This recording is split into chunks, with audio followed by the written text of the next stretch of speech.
Vamos lembrar ontem, né, a vitória histórica dos povos indígenas foi muito bonito de ver.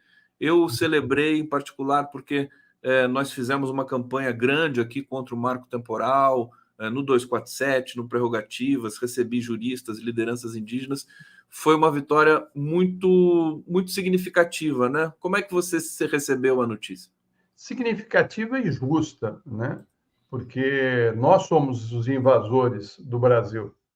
As terras pertenciam a eles e os povos originários foram dizimados do país. Nós temos uma dívida imensa com eles. E garantir essa reserva para a sobrevivência deles não é só um ato humano, é um ato também em defesa da floresta, em defesa do meio ambiente, né? Então, eu fico aqui pensando que o pessoal mais à direita do agronegócio está muito equivocado em relação a essa questão, porque, veja bem, o mundo hoje está discutindo maneiras de evitar comprar produtos agrícolas de países que não respeitam o meio ambiente, que desmatam, que poluem, né? Então, se eles querem preservar o mercado deles, se eles estão nadando de braçada no mercado internacional, é bom eles abrirem os olhos, porque se o desmatamento continuar, se as invasões de terras continuar, eles vão sofrer na pele as consequências. Mas pior que isso, né? Que é o seguinte: se a gente não conter agora esse avanço da destruição da nossa floresta amazônica, nós vamos estar dificultando a vida no planeta cada vez mais. E um dos que vão pagar muito, né, é justamente o pessoal do agronegócio. Por quê? Vê o que aconteceu no Rio Grande do Sul, vê as enchentes no Rio Grande do Sul e vê o que aconteceu com a lavoura no Rio Grande do Sul. Vê o que está acontecendo com os proprietários de fazendas no Rio Grande do Sul que foram inundadas, perdendo criação de porco, de gado, de tudo, morrendo afogado, os bichos morrendo afogados. Né? É o que vai acontecer com eles, eles vão morrer afogados ou queimados, porque os incêndios também estão aí, porque ou é muita chuva ou é muita seca e é muito calor. Nós vamos viver agora o inferno, um calor absurdo que já chegou, né? E a previsão é de que em 9 ou 11 estados do país o sinal vermelho está aceso. E está aceso e é ruim que esteja aceso, né? Então, assim, nós temos um problema pela frente que vai ser regularizar essas áreas que foram invadidas e que pertenciam originalmente ao povo indígena. É um imbróglio, porque em alguns lugares chegaram a construir cidades, né? E você imagina a dificuldade que vai ser isso. Mas eu acho que está colocado na mesa, uma solução vai ter que ser dada. E eu acho que essa solução deveria estar sendo discutida pelo pessoal do agronegócio. Senta na mesa e vamos discutir as maneiras que a gente. Porque tem muitas. Diga. Não, eu tava esperando você concluir, só fiz o gesto aqui para dar a deixa, porque é o seguinte, muito importante o que você está falando, porque o Brasil acabou de fazer uma, uma viagem importante para os Estados Unidos, com várias negociações, Marina Silva presente. Eu não li em nenhum lugar se a questão da demarcação de terras está atrelada à importação dos nossos produtos do agronegócio. Quer dizer, você está dizendo exatamente isso, né? Seria interessantíssimo que estivesse atrelado, porque assim, se o cara planta soja, né? Se ele invade uma área indígena ou se ele tem algum precedente, a Europa não compra mais. Quer dizer, a China não compra mais. Já existem, sabe? Né? Inclusive na questão da carne, né? Porque você vê que eles desmatavam a floresta para colocar o gado, não era nem para plantar, porque o gado chega lá e come o que sobra ali Ele embaixo das acaba com a árvores. floresta, né? Ele acaba com a floresta e pode transformar aquilo numa área desértica, né? É uma coisa assim absurda. E você vê que durante o governo Bolsonaro, o Ricardo Salles abriu a porteira e falou: podem invadir. E aí invadiram, inclusive o pessoal que foi explorar pedras preciosas, ouro, né, em reservas indígenas, e ainda continuam, né? E aí o cara tem a cara de pau de fazer uma CPI para falar que quem invade terra é o MST, né? É uma coisa assim inacreditável. Ele Agora, eles defende. passaram vergonha, Florestan. Passaram. Ninguém engoliu o que aquela CPI do MST, né? O que o Salles quis defender ali. Ninguém engoliu, nem a imprensa convencional, que é meio bobinha, né? E que também tem preconceito contra o MST, mas foi tão absurdo. E o Stedley e todos os outros que foram lá, o professor também, Zé Geraldo de Souza Júnior, né? Ex-reitor da UNB, eles deram um show tão extravagante ali que ficou É. feio para todos eles. Não, ficou. E acho que eles nem esperavam, né? Porque o Stedley é um homem com uma formação sólida. E você sabe que ele é economista, né? Ele não é um sujeito desqualificado. Ele é muito qualificado, sabe o que está dizendo e conhece muito bem a questão agrária no Brasil. Então, assim, tomaram invertidas que, enfim, perderam o rumo. Mas é uma CPI totalmente voltada para manter unido o discurso da extrema-direita, né? Que continua ativa, apesar do Bolsonaro estar descendo a ladeira, a extrema-direita continua ativa nas redes e sendo E a gente alimentada. vai falar sobre isso porque você me trouxe um dado aqui fantástico. Nós vamos comentar já já, né, sobre compra de publicidade no Facebook, Instagram. Florestan Fernandes Júnior, eu vou ler aqui o comentário do nosso público, está chegando aqui. Aliás, estamos esperando aqui, sejam todos muito bem-vindos, esperando a participação de vocês aqui no chat, no YouTube. Você que está nos vendo em TV aberta pode usar o celular como segunda tela e participar aqui nessa interação virtuosa. A Sália está dizendo aqui: jazz brasileiro é a bossa nova. O Zé Ramos Tinhorão diria que jazz brasileiro é o jazz americano, né? Jazz americano. Calma, gente, é só um comentário, não é uma tese, né? Eu posso defender que o chorinho é o jazz brasileiro, com consistência teórica. Zé do Arroto, vão plantar soja em Marte. Diego Moura Vermelho, fim do marco temporal, a vontade do povo prevaleceu. Ronaldo Rodrigues, chorinho tá longe de ser o jazz brasileiro? Olha que eu vou fazer um programa especial aqui, trazendo essa dimensão, hein?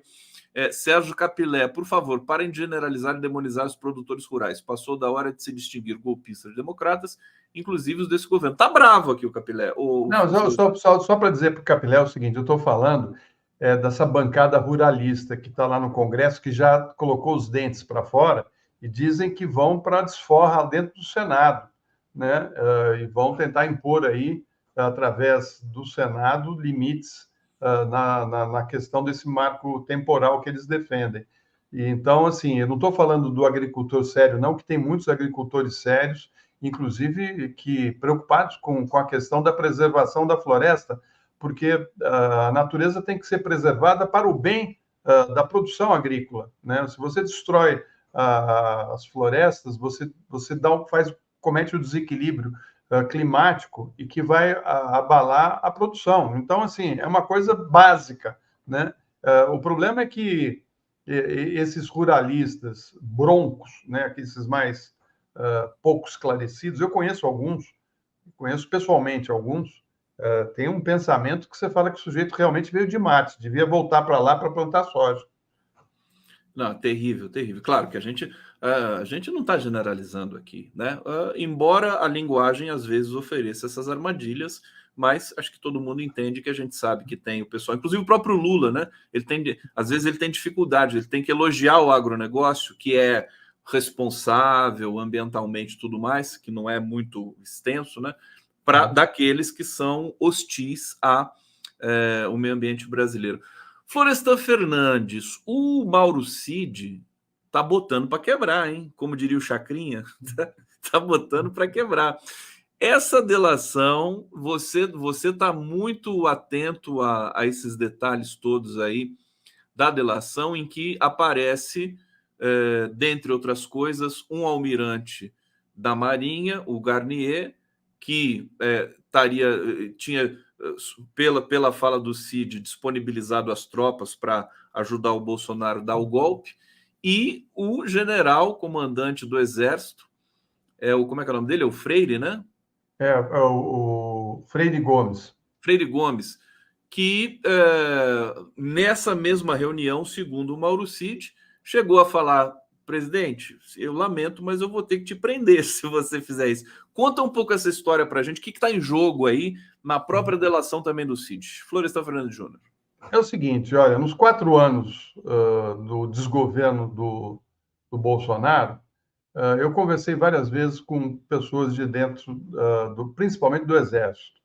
E o que deu para constatar é que, principalmente o pessoal que estava trabalhando dentro dos quartéis, né, os da ativa, eles votaram no Bolsonaro, não votaram no Lula, não gostavam do Lula, não gostam do Lula, mas tampouco gostam ou admiram de alguns, né?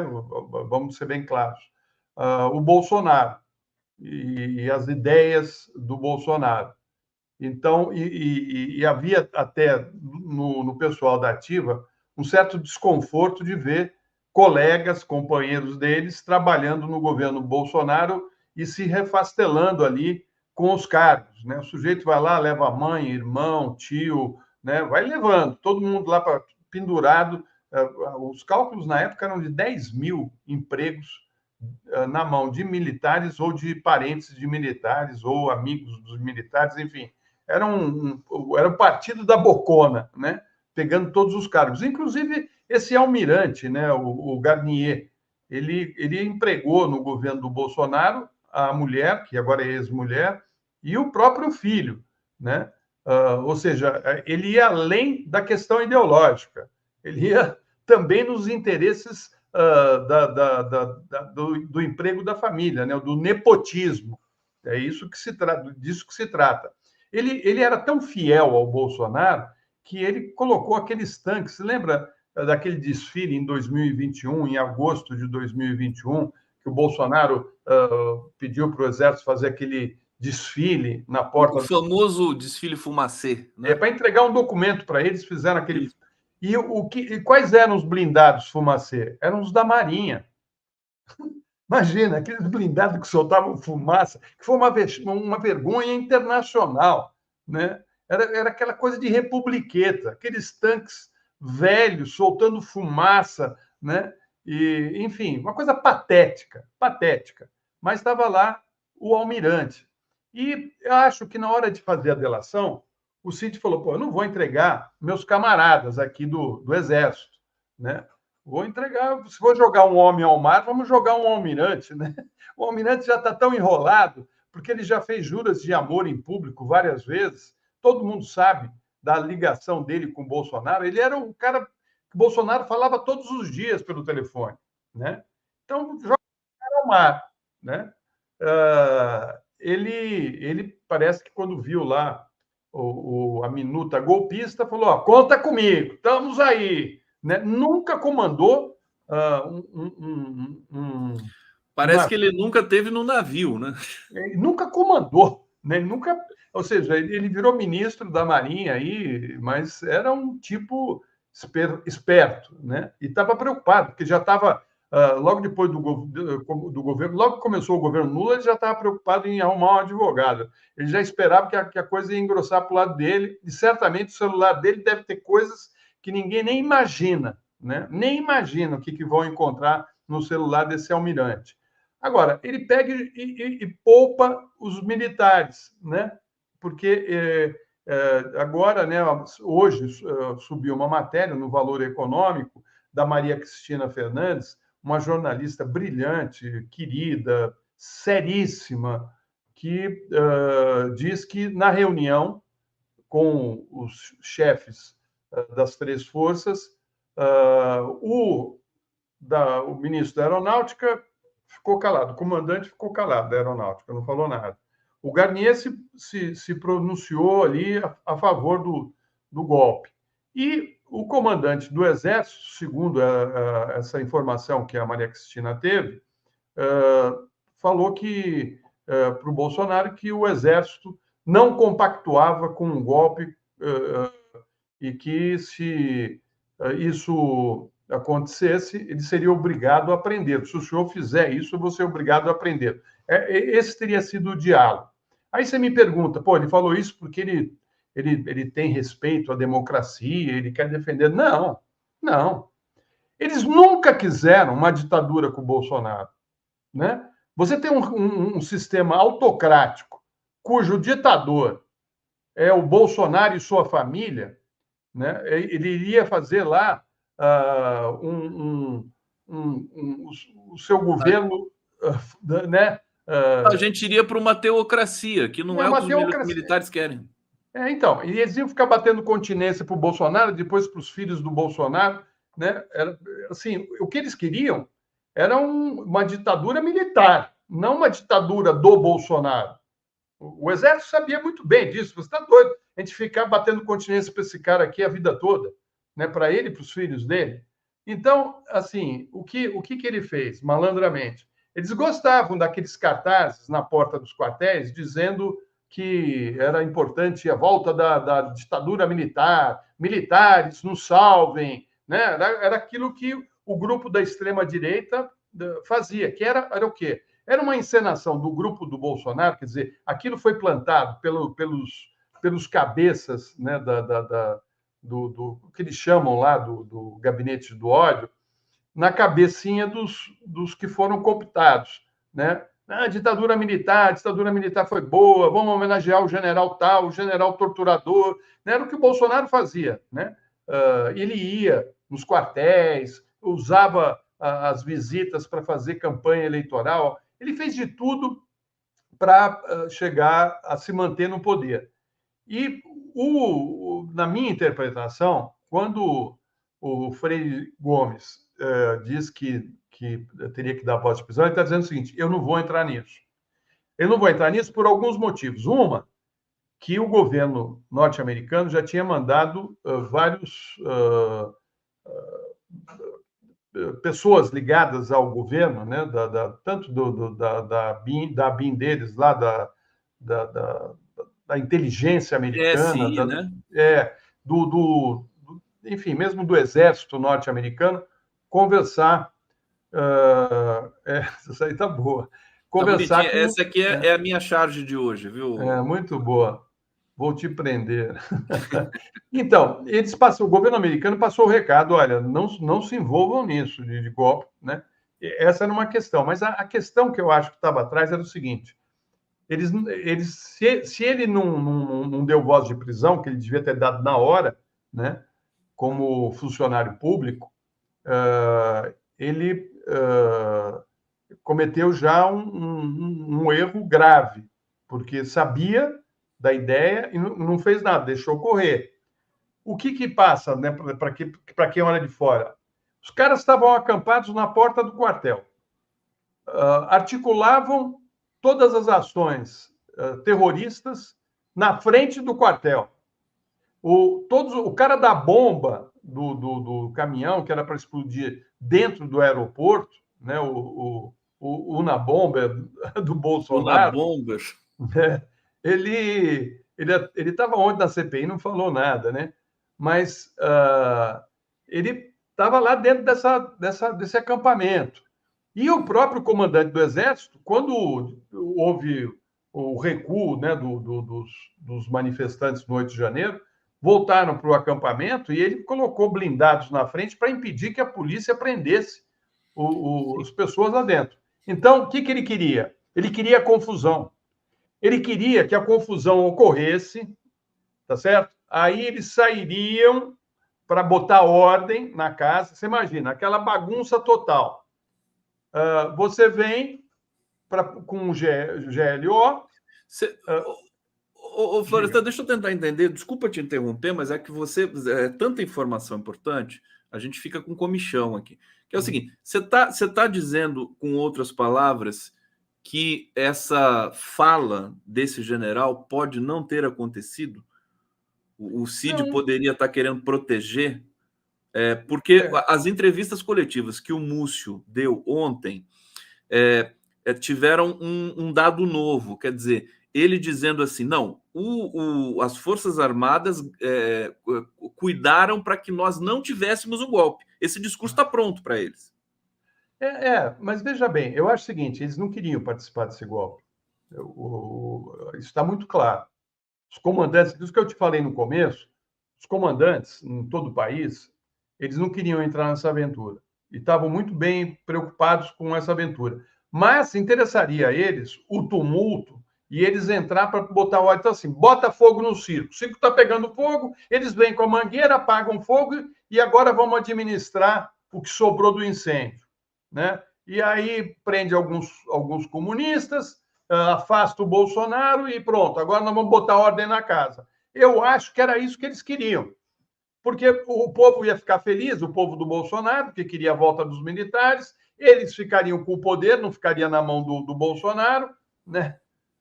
Talvez o Bolsonaro tivesse com a ideia inocente de fazer um golpe clássico de tanque, chegar ali, né? Será que é isso? Ele estava saindo da casinha, né? Falando, não, o golpe não é esse, meu filho. O golpe é outro, não é? Eu acho que é um golpe tão frágil, né? Tão assim, sem noção, né? Quer dizer, você imagina, ele não tinha apoio, ele tinha a capacidade de mobilizar multidões, mas ele não tinha respaldo. Ele não tinha respaldo nem dentro das Forças Armadas, né? E nem na sociedade, nem nos veículos de comunicação tradicionais. Ou seja, e nem o apoio dos norte-americanos. Então, assim, é uma roubada. Agora, o tumulto valia a pena, porque no tumulto eles podem falar: olha, nós entramos para solucionar o problema, isso aí é fruto da radicalização da esquerda e da direita, então nós vamos agora acertar a cara. Ou seja, o discurso estava pronto. O Bolsonaro punha fogo na fogueira e eles iam lá para apagar a fogueira, né? É lógico que isso não estava combinado, eu acho que não estava combinado com o Bolsonaro. O Bolsonaro estava meio no desespero, né? Achando que poderia ter sucesso o plano dele de um golpe com apoio de setores das Forças Armadas que governaram com ele. Acho que ele acreditava que se esses comandantes que estiveram com ele percebessem que o cenário estava bom para preservá-lo na presidência, que ele ficaria, né? É uma coisa meio maluca como o Jânio Quadros, né?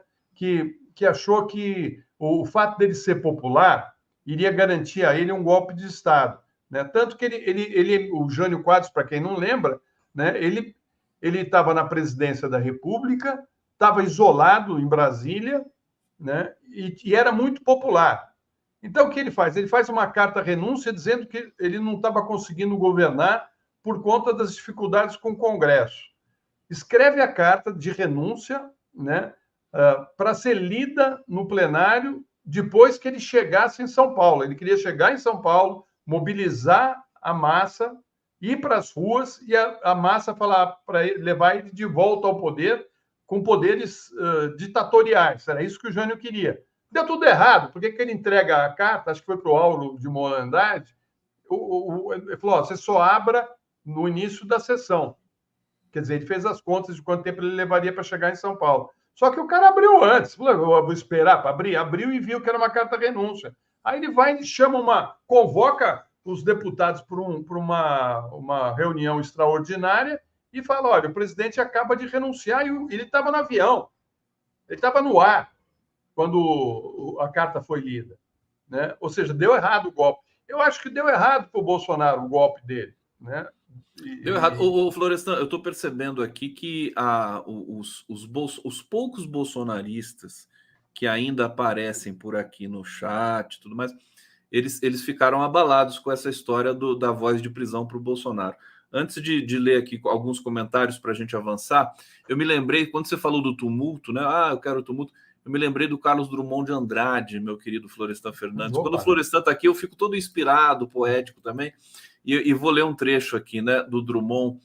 Ele diz o seguinte: a hora pressentida esmigalha-se em pó na rua. Os homens pedem carne, fogo, sapatos.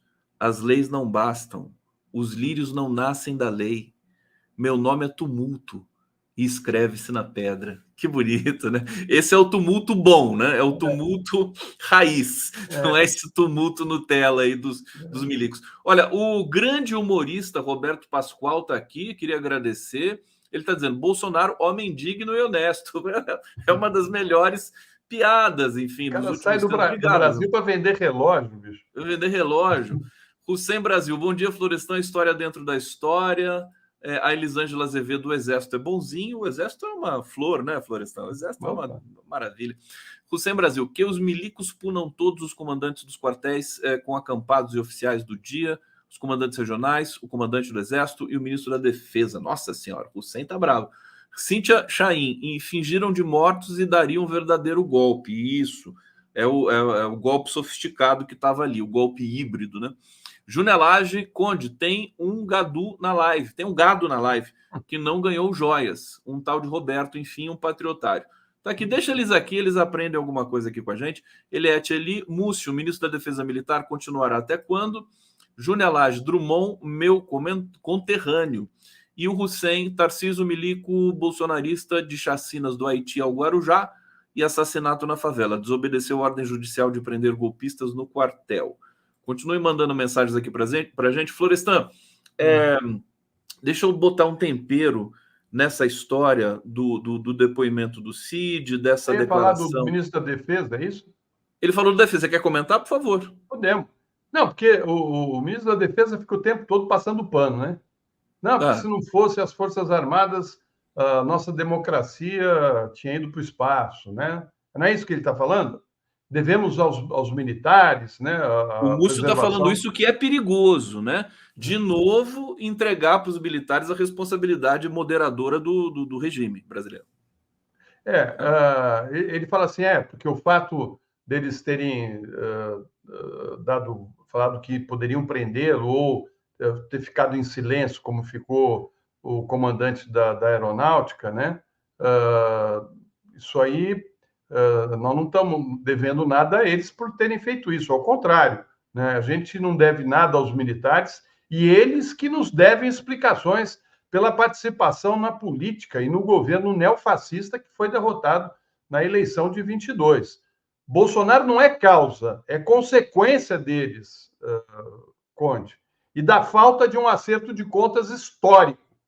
Os militares têm que responder pelos crimes cometidos durante a ditadura militar, nos devem explicações das vidas perdidas pelo negacionismo na pandemia da Covid-19, e mesmo após a ditadura, ainda nos acossaram, né? Ameaçaram. Não esqueço do tweet do general intimidando o STF. Você lembra disso? Que fique bem claro que a gente não deve a nossa liberdade e a nossa democracia aos militares. A gente não deve nada para eles, nada, absolutamente.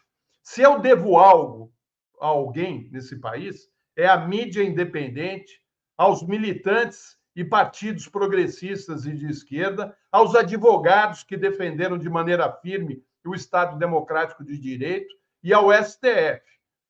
Somos nós que defendemos a democracia da sanha golpista de boa parte das Forças Armadas nos últimos 4 anos. Eles nos devem explicação, Conde. Perfeitamente. Agora, que eles estão acuados agora, eles estão, né? Quer dizer, mudou aquela empáfia, né, dos militares, né? Eles estão quietinhos ali, querendo, e o Múcio está dizendo o seguinte: nós queremos saber quem, né? Quem violou, quem saiu do trilho e tudo mais, queremos punição e tal.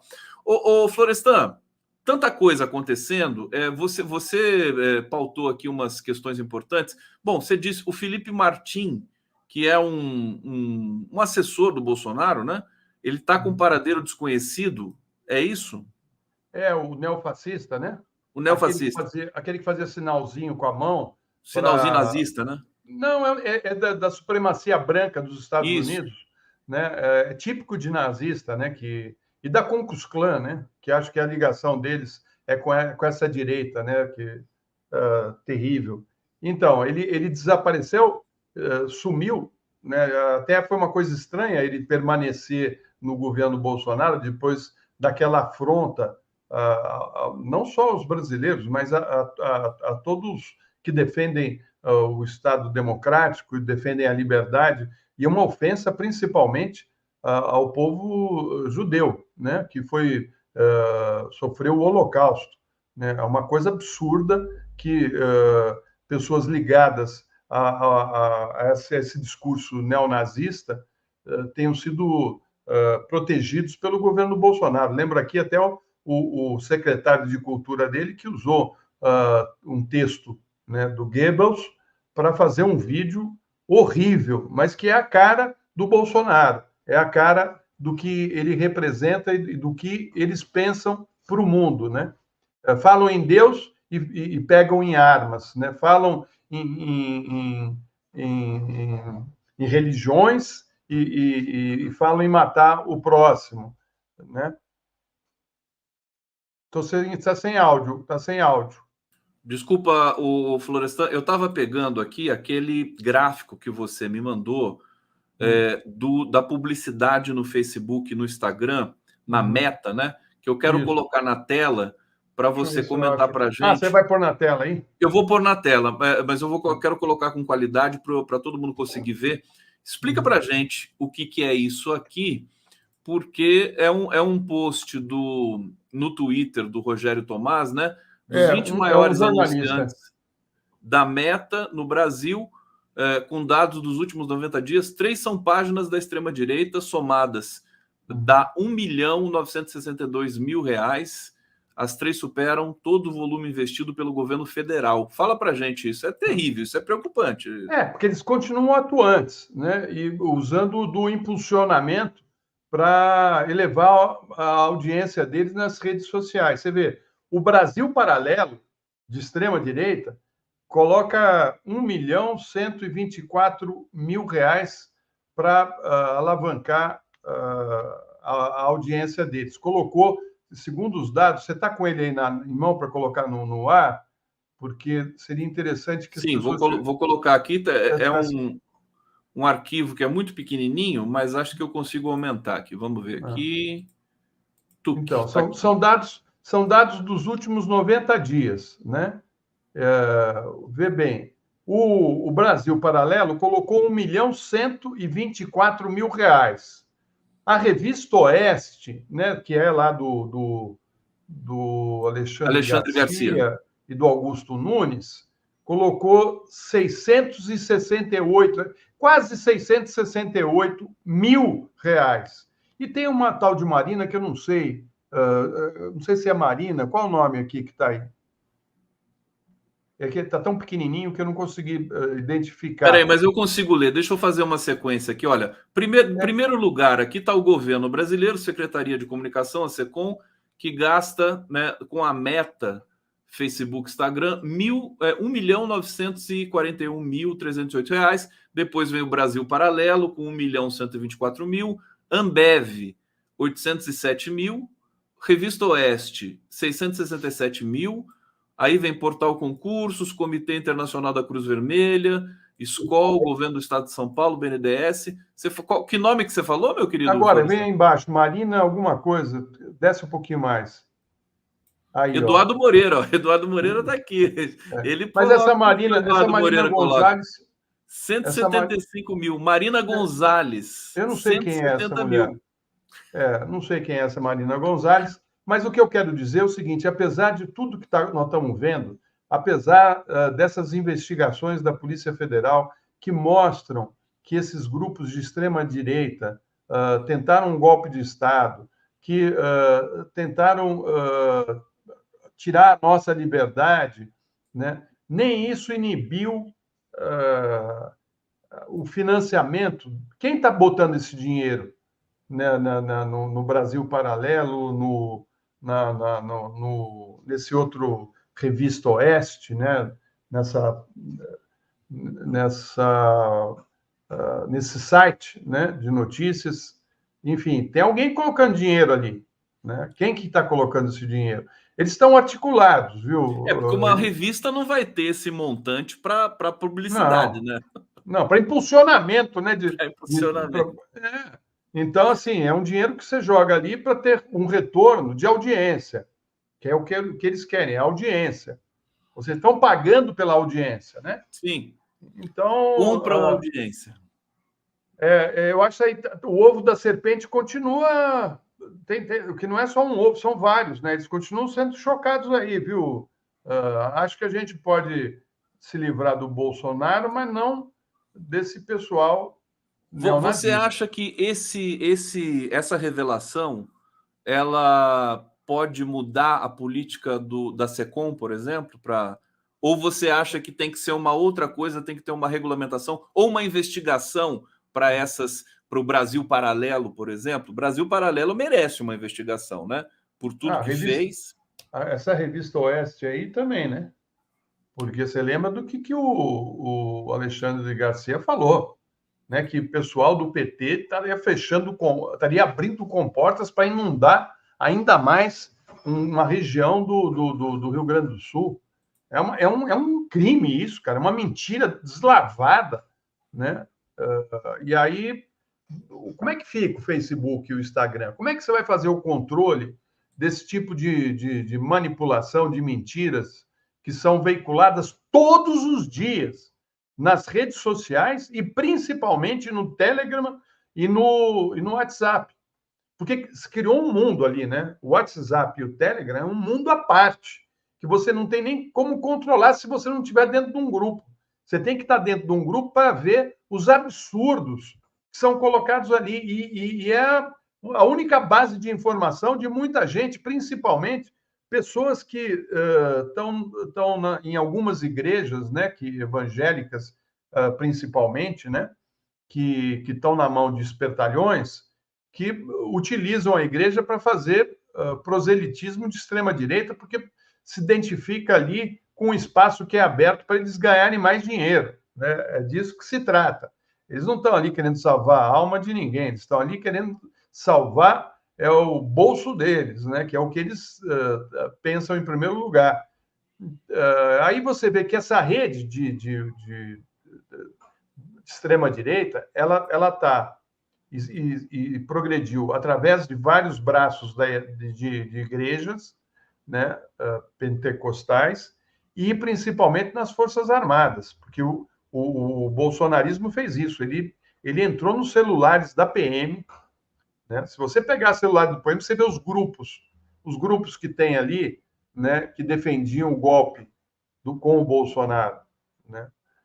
Quase todos ali, você vê a conversa que era ali, né? E a maneira como se estabelece essa conversa. E interessante também é que esses celulares falam muito, né? Quando você pega o celular do Cid, essas histórias todas que a gente está falando aqui estavam ali registradas. Estão tudo ali.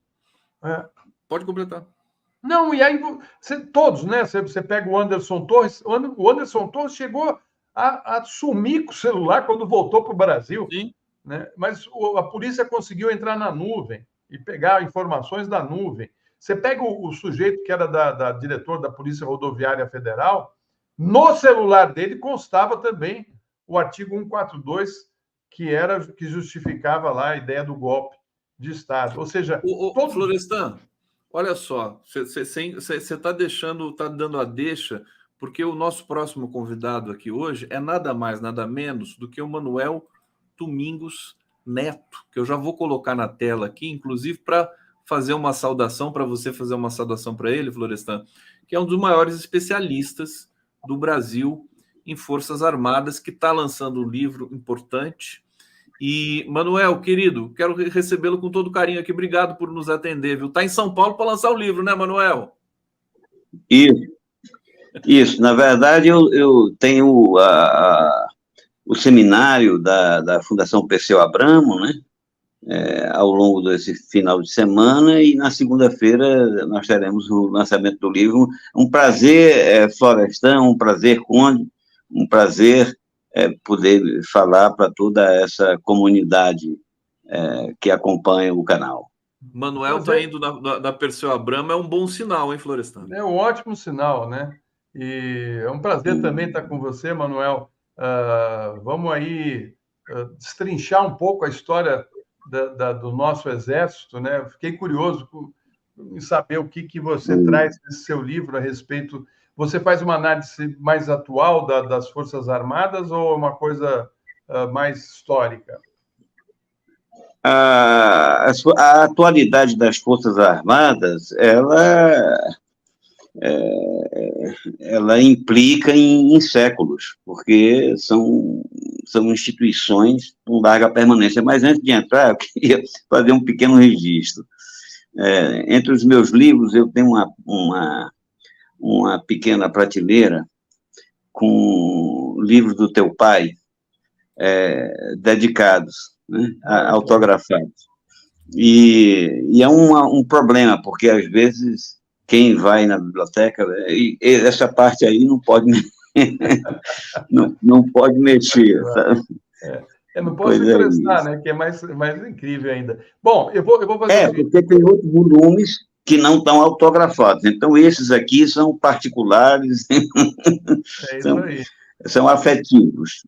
Isso. Bom, eu vou sair e vou assistir a entrevista aqui para ficar bem informado em relação a essas questões que nos interessam tanto, né? Que a gente tem que entender melhor a questão do papel das Forças Armadas. Mas me permita, antes de você sair, de dizer o seguinte: nada mais atual nas Forças Armadas do que costumes milenares, né? Costumes, procedimentos, rituais milenares, e no caso brasileiro, seculares, né? Deixa eu abrir o microfone aqui. Florestan, obrigado, querido. Um excelente trabalho para você. Olha o livro do Manuel Domingos Neto. Eu já vi. A gente vai Qual comentar. editora? Qual editora? Gabinete de Leitura, exatamente onde está o acervo. Né? E ele tá já disponível nas livrarias? Está disponível no link do gabinete e nos lançamentos aí em algumas livrarias. Eu vou colocar o link aqui na tela para todo mundo que quiser já adquirir o livro do Manuel. Legal. Florestan. Muito bom, Manuel. Tchau, Conde. Um abração.